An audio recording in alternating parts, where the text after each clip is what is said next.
فاطمہ نے اسے وہی بات سنائی جو سنائی جا چکی ہے۔ اس نے اپنے متعلق یہ بتایا کہ اس کی ماں سوڈانی اور باپ مصری ہے۔ 3 سال گزرے، وہ اپنے باپ کے ساتھ مصر آئی۔ مصلح الدین نے اسے دیکھ لیا اور اس کے باپ کے پاس آدمی بھیجے۔ اسے یہ معلوم نہیں کہ رقم کتنی طے ہوئی۔ باپ اسے مصلح الدین کے گھر چھوڑ گیا اور ایک تھیلی لے کر چلا گیا۔ مصلح الدین نے ایک عالم اور چند ایک آدمیوں کو بلا کر باقاعدہ نکاح پڑھایا اور وہ اس کی بیوی بن گئی۔ وہ اس کے ساتھ بہت محبت کرتا تھا۔ محبت فاطمہ کی کمزوری تھی۔ باپ سے اسے محبت اور شفقت نہیں ملی تھی۔ اسے شک تھا کہ باپ اسے یہاں بیچنے کے لیے ہی لایا تھا۔ مصلح الدین کے خلاف اسے کبھی بھی شک نہیں ہوا تھا کہ وہ اتنا برا آدمی ہے۔ وہ شراب نہیں پیتا تھا۔ اس کی باہر کی سرگرمیوں کے متعلق فاطمہ کو کچھ بھی معلوم نہ تھا۔ صلاح الدین ایوبی نے شوبک کی طرف کوچ کیا تو اس کے فوراً بعد مصلح الدین میں ایک تبدیلی آئی۔ وہ رات بہت دیر تک باہر رہنے لگا۔ ایک رات فاطمہ نے دیکھا کہ وہ شراب پی کر آیا ہے۔ فاطمہ کا باپ شرابی تھا۔ وہ شراب کی بو اور شراب کو پہچان سکتی تھی۔ اس نے مصلح الدین کی محبت کی خاطر یہ بھی برداشت کیا۔ پھر گھر میں رات کے وقت اجنبی سے آدمی آنے لگے۔ مصلح الدین نے ایک رات فاطمہ کو اشرفیوں کی 2 تھیلیاں اور سونے کے چند ایک ٹکڑے دکھا کر گھر میں رکھ لیے، اور ایک رات جب وہ شراب میں بدمست ہو کر آیا تو اس نے فاطمہ سے کہا، اگر مصر کا شمالی علاقہ جو بحیر روم کے ساتھ ملتا ہے مجھے مل جائے تو تم پسند کرو گی، یا سوڈان کی سرحد کے ساتھ کا علاقہ؟ تم جو پسند کرو گی اس کی تم ملکہ ہوگی اور میں بادشاہ۔ فاطمہ اتنے اونچے دماغ کی لڑکی نہیں تھی۔ فاطمہ اتنے اونچے دماغ کی لڑکی نہیں کہ اس سلسلے میں اس سے کچھ پوچھتی۔ وہ سمجھی کہ اس کا خاوند زیادہ شراب پی کر بہک گیا ہے۔ ہوش میں وہ ایسی باتیں نہیں کرتا تھا۔ پھر ایک روز ایک بڑی حسین لڑکی اس کے گھر لائی گئی۔ ساتھ 2 آدمی تھے۔ یہ لڑکی اس کے گھر میں ہی رہی، نکاح نہیں پڑھایا گیا۔ اس لڑکی نے فاطمہ کو دوست بنانے کی بہت کوشش کی، لیکن اسے اس لڑکی سے نفرت ہو گئی۔ اس لڑکی نے اس سے اس کا خاوند چھین لیا۔ اس کے بعد خضر الحیات کے قتل کا واقعہ ہوا۔ تینوں نقاب پوشوں نے پہلے بلبی کو غلط باتیں بتانے کی کوشش کی، لیکن بلبی انہیں راستے پر لے آیا۔ تینوں نے الگ الگ جو بیان دیے ان سے یہ انکشاف ہوا کہ تینوں حشیشین کے گروہ کے آدمی ہیں۔ انہیں صلیبیوں کی طرف سے مصلح الدین کے ساتھ لگایا گیا تھا۔ مصلح الدین کو بے شمار دولت ایک عیسائی لڑکی دی گئی تھی اور یہ وعدہ کہ صلاح الدین ایوبی کے خلاف بغاوت کامیاب کرا دے تو مصر کی سرحد کے ساتھ اسے ایک الگ ریاست بنا کر دی جائے گی، جس کی حکمرانی اس کے ہاتھ میں اور اس عیسائی لڑکی کے ہاتھ میں ہوگی۔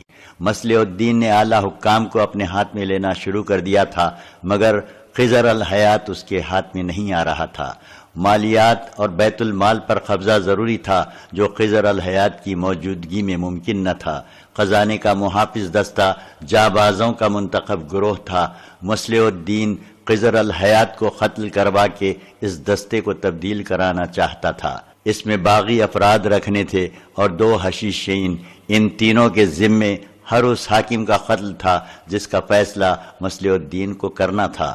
انہیں اس کام کی اجرت صلیبیوں کی طرف سے باقاعدہ مل رہی تھی۔ وہ چونکہ یہ کام کاروبار اور پیشے کے طور پر کرتے ہیں، اس لیے فالتو اجرت لینے کی بھی کوشش کرتے ہیں۔ اسی لیے انہوں نے مصلح الدین سے 50 اشرفیاں اور سونا الگ مانگا، جو اس نے خضر الحیات کے قتل کے بعد انہیں نہیں دیا۔ اس نے کہا تھا کہ تمہاری پوری اجرت مل رہی ہے۔ انہوں نے اسے قتل کی دھمکی دی تو اس نے انہیں اپنی بیوی پیش کی اور کہا کہ تمہیں اس کی اچھی قیمت مل جائے گی۔ فاطمہ اس کے ساتھ تعاون نہیں کر رہی تھی۔ مصلح الدین ابھی تک چھت کے ساتھ لٹکا ہوا تھا۔ اسے بیان لینے کے لیے اتارا گیا تو وہ بے ہوش ہو چکا تھا۔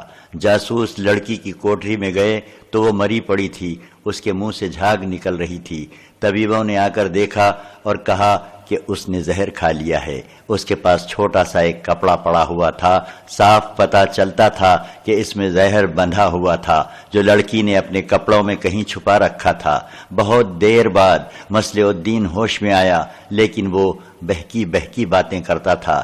بولتے بولتے چپ ہو جاتا اور پھٹی پھٹی نظروں سے سب کو دیکھنے لگتا، پھر بے معنی سی باتیں کرنا شروع کر دیتا۔ طبیبوں نے اسے دوائیاں کھلائیں، لیکن اس کا دماغ اذیت سے اور پکڑے جانے کے صدمے سے بگڑ گیا تھا۔ اسی رات غیاث بلبی کے پاس ایک معزز شخصیت آئی، اس کا نام زین الدین علی بن سنجا الوائس تھا۔ اس نے بلبین سے کہا کہ اسے پتا چلا ہے کہ کچھ جاسوس اور تخریب کار پکڑے گئے ہیں اور وہ بھی کچھ انکشاف کرنا چاہتا ہے۔ زین الدین مذہب، سیاست اور معاشرت کے میدان کا بزرگ قائد تھا۔ وہ پیر و مرشد تو نہیں تھا، لیکن بڑے بڑے حاکم بھی اس کے مرید تھے۔ چھوٹے سے چھوٹا آدمی بھی اسے پیروں کی طرح مانتا تھا۔ اسے حاکموں اور معاشرت میں اونچی حیثیت کے دو چار افراد سے پتہ چلا تھا کہ سلطان ایوبی اور اس کی فوج کی غیر حاضری سے دشمن فائدہ اٹھا رہا ہے اور ایسی چابک دستی سے سازش اور بغاوت کا زہر پھیلا رہا ہے کہ کسی کو پکڑنا آسان نہیں۔ زین الدین نے غیاث بلبی اور علی بن سفیان کے نائب حسن بن عبداللہ کو بتانے کی بجائے اپنے طور پر اس تخریب کاری کی جاسوسی شروع کر دی تھی۔ فوج کے چھوٹے بڑے افسر بھی اس کی محفل میں آتے تھے۔ اس نے ان سب سے بہت سی باتیں معلوم کر لی تھیں اور متعدد ذمہ دار افراد کے نام اور ان کی سرگرمیاں بھی معلوم کر لی تھیں۔ اس نے دراصل ذاتی طور پر تخریب کاروں کے خلاف اپنا ایک گروہ تیار کر لیا تھا جس نے نہایت نازک راز حاصل کر لیے تھے۔ ایک مصری واقعہ نگار محمد فرید ابو حدید نے اپنی تصنیف سلطان صلاح الدین ایوبی میں سازش اور بغاوت کے انکشاف کا صحرا زین الدین علی کے سر باندھا ہے اور 3-4 مورخین کے حوالے دیے ہیں، لیکن اس دور کی جو تحریریں محفوظ ہیں ان سے پتہ چلتا ہے کہ محکمہ مالیات کے ناظم کے قتل سے صلیبیوں کی یہ سازش بے نقاب ہوئی تھی، جس کے اعلی کار وہ مسلمان تھے جن پر سلطان ایوبی کو اعتماد تھا۔ بہرحال اس بزرگ شخصیت کی ذاتی کاوش اور اس کا جو حاصل تھا وہ قومی سطح کا ایسا کارنامہ تھا جسے مورخین نے بجا طور پر خراج تحسین پیش کیا ہے۔ اس نے بلبین سے کہا کہ وہ ابھی کچھ دن اور اپنی جاسوسی جاری رکھنا چاہتا تھا تاکہ ہر ایک سازشی کی نشاندہی ہو جائے، لیکن ان تخریب کاروں کی گرفتاری کی خبر شہر میں مشہور ہو گئی جس سے ان کے ساتھی روپوش ہو جائیں گے۔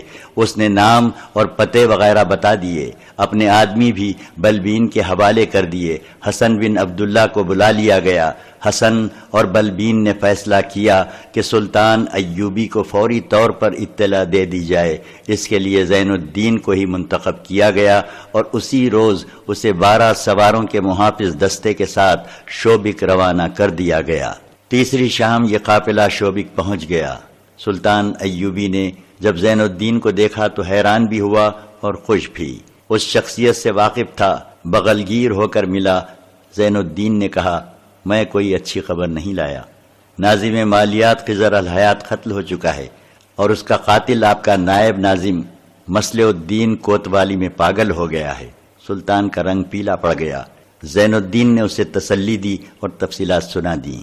اس فوج کے متعلق جو مصر میں تھی اس نے بتایا کہ اس میں بے اطمینانی پھیلا دی گئی ہے۔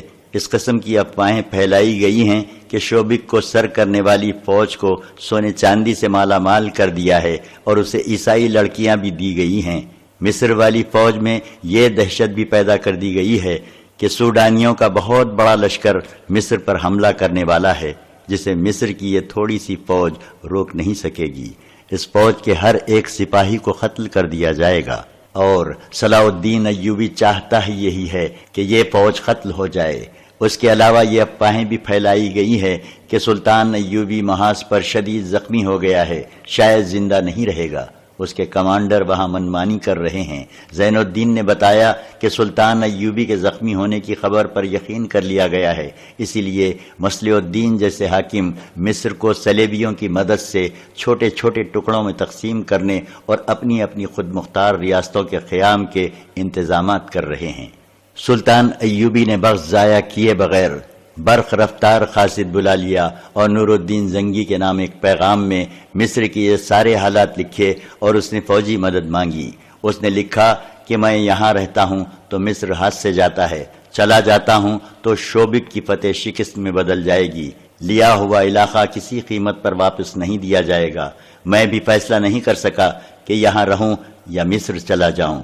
اس نے قاصد سے کہا کہ وہ دن اور رات گھوڑا بھگاتا رہے، گھوڑا تھک جائے تو جو کوئی سوار سامنے آئے اس سے گھوڑا بدل لے، کوئی انکار کرے تو اسے قتل کر دے، رفتار کم نہ ہو، اور اسے یہ ہدایت بھی دی کہ اگر وہ دشمن کے گھیرے میں آ جائے تو نکلنے کی کوشش کرے، اور اگر پکڑا جائے تو یہ پیغام منہ میں ڈال کر نگل لے، دشمن کے ہاتھ پیغام نہ لگے۔ قاصد روانہ ہو گیا۔ سلطان ایوبی نے ایسا ہی ایک اور قاصد بلایا اور اسے اپنے بھائی تقی الدین کے نام پیغام لکھ کر اسے وہی ہدایات دیں جو پہلے قاصد کو دی تھیں۔ اس پیغام میں اس نے اپنے بھائی کو لکھا کہ تمہارے پاس جو کچھ بھی ہے، جتنے لڑاکا آدمی اکٹھے کر سکتے ہو، گھوڑوں پر سوار ہو جاؤ اور قاہرہ پہنچو۔ راستے میں بلا ضرورت رکنا نہیں۔ مجھے معلوم نہیں میں تمہیں کہاں ملوں گا بھی یا نہیں۔ اگر قاہرہ میں ہماری ملاقات نہ ہو سکی اور اگر میں زندہ نہ ہوا تو امارات مصر سنبھال لینا۔ مصر بغداد کی خلافت کی مملکت ہے اور خدائے ذوالجلال نے اس مملکت کی ذمہ داری ایوب خاندان کو سونپی ہے۔ روانگی سے پہلے قبلہ والد محترم نجم الدین ایوب کے آگے جھکنا اور انہیں کہنا کہ وہ تمہاری پیٹھ پر ہاتھ پھیریں، پھر محترمہ والدہ کی خبر پر فاتحہ پڑھ کر ان کی روح سے دعائیں لے کر آنا۔ اللہ تمہارے ساتھ ہے، میں جہاں ہوں وہاں اسلام کا پرچم سرنگو نہیں ہوگا، تم مصر میں اس پرچم کو سر بلند رکھو۔ یہ قاصد بھی روانہ ہو گیا۔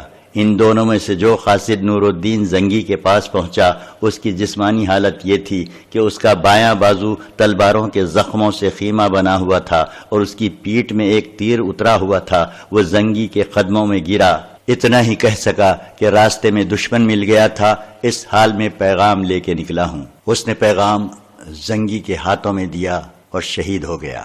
نور الدین زنگی کی فوج جب شوبک کے قریب پہنچی تو قلعے اور شہر میں اعلان ہو گیا کہ صلیبیوں کا بہت بڑا حملہ آ رہا ہے، گرد آسمان تک جا رہی ہے، پتہ نہیں چلتا کہ گرد میں کیا ہے۔ امکان یہی تھا کہ یہ صلیبی فوج ہے۔